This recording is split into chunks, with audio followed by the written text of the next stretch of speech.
नमस्कार, आप देख रहे हैं मानसिकता न्यूज और आपके साथ मैं हूं सौरभ दुबे। लगातार आपको कटेहरी विधानसभा उपचुनाव की हम कवरेज दिखा रहे थे। उत्तर प्रदेश में जो नतीजे सामने आए वो चौंकाने वाले थे।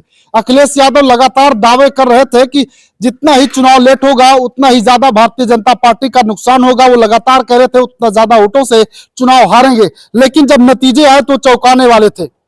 लोकसभा चुनाव की अगर हम बात करें, लोकसभा चुनाव में जहां इंडिया अलायंस ने चौंकाया था, तो वहीं इस उपचुनाव में Bharatiya Janata party plus alliance ने चौंकाया। योगी आदित्यनाथ की लोग कह रहे थे कि प्रतिष्ठा दांव पर लगी हुई है। ऐसे में प्रतिष्ठा अगर दांव पर लगी भी थी तो प्रतिष्ठा बचाते हुए योगी आदित्यनाथ नजर आए।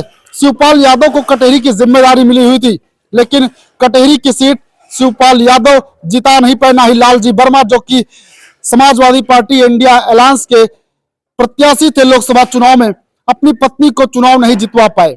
ऐसे में हम बातचीत करेंगे गोसाईगंज से विधायक समाजवादी पार्टी के संबल पर चुनाव लड़े अभय सिंह से बात करेंगे। अभय सिंह क्या कुछ कहते हैं उनसे बातचीत करेंगे और जानेंगे कि अभय सिंह का मत क्या है। साथ ही साथ आपको हम बता दें, गोसाईगंज ही नहीं पूरे जिले का एक मुद्दा बना हुआ है।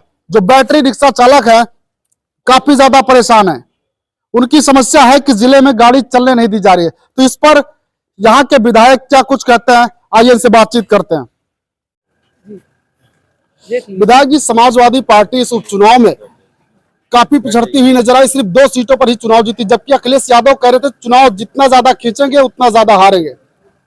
हाँ, बहुत दुर्भाग्य की बात है। अल्पसंख्यकों का, पिछड़ों का विश्वास खत्म हुआ है समाजवादी पार्टी से।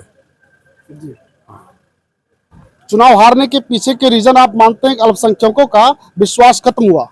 भाई, कुंदुर की सीट आप देख लीजिए। अल्पसंख्यकों ने भारतीय जनता पार्टी की योजनाओं से प्रभावित होकर के भारतीय जनता पार्टी को वोट दे दिया, क्योंकि जो विकास कार्य हुए, आवास मिला या जो कुछ सरकार की योजना आई, उसमें कोई भेदभाव तो किया नहीं गया। जो क्राइटेरिया बनाया गया उस क्राइटेरिया के अंतर्गत चाहे अल्पसंख्यक को, चाहे बहुसंख्यक को, चाहे जिस धर्म के लोग, सबको मिला। तो उन सारी योजनाओं प्रभावित होकर वहां उन्होंने दे दिया वोट। अच्छा, एक आरोप लगा रहे थे कि प्रशासन चुनाव लड़ रहा है, लगातार आरोप लालजी वर्मा लगा रहे थे, इस पर कुछ कहना चाहेंगे? देखिए, ऐसा है, जब भी जिसकी सरकार रही है उसके खिलाफ आरोप लगते रहते हैं। ये कोई नई चीज नहीं है। पिछले 30-35 साल से मैं लगातार सक्रिय हूँ, देखता रहा हूँ।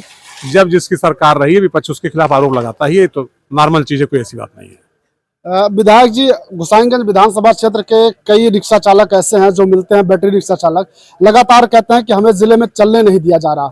जिले के जो लोग हैं उन्हीं को चलने दिया जा रहा है। जो लोकल के वहाँ के हैं, जिस थाना क्षेत्र के हैं उस थाना क्षेत्र में गाड़ी चलाएं, इस तरीके कहा जाता है। और जब हम अंदर जाते हैं तो चालान की भी धमकी दी जाती, कई बार चालान भी हो जाता है।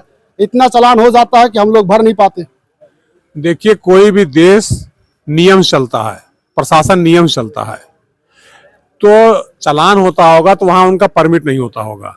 जब परमिट होगा, बगैर परमिट किसी को चलना भी नहीं चाहिए।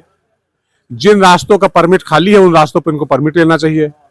और ऐसा नहीं किसी पे अगर 50 गाड़ियां स्वीकृत हुई परमिट के लिए तो 52 थोड़ी चलेगी, 55 थोड़ी चलेगी। ये तो अराजकता फैल जाएगी अगर ज्यादा गाड़ियां जाएंगी। लाखों तीर्थ यात्री आते हैं, बाहर से लोग आते हैं, प्रदूषण ज्यादा बढ़ने ना पावे। ग्रीन कॉरिडोर पूरा बना हुआ है, तो जो निर्धारित किया गया है उसी के साथ चलता है। लास्ट में हम आपसे चाहेंगे कि गोसाईगंज की जनता के लिए आप क्या कहेंगे, क्योंकि लगभग 2-2.5 साल का समय बीत चुका और उतना ही समय बाकी है। इस क्षेत्र की जनता के लिए आप क्या कहेंगे? यहाँ की महान जनता को मैं प्रणाम करता हूँ। यहाँ की महान जनता आगे बढ़ रही है, तरक्की कर रही है। शिक्षा दे अपने बच्चों को, आगे बढ़ाएं, तरक्की करें। समय का अभाव है, इसलिए बहुत ज्यादा लंबी बातचीत नहीं करेंगे। हमने विधायक जी से बातचीत की, क्या कुछ इन्होंने कहा वो आपको हमने दिखाया। इनकी बातें सुनने के बाद आप क्या कहेंगे कमेंट सेक्शन में जाइएगा, कमेंट कीजिएगा और कमेंट करके अपनी प्रतिक्रिया हमें जरूर दीजिएगा। बहरहाल अभी के लिए बस इतना ही। देखते रहिए मानसिकता न्यूज।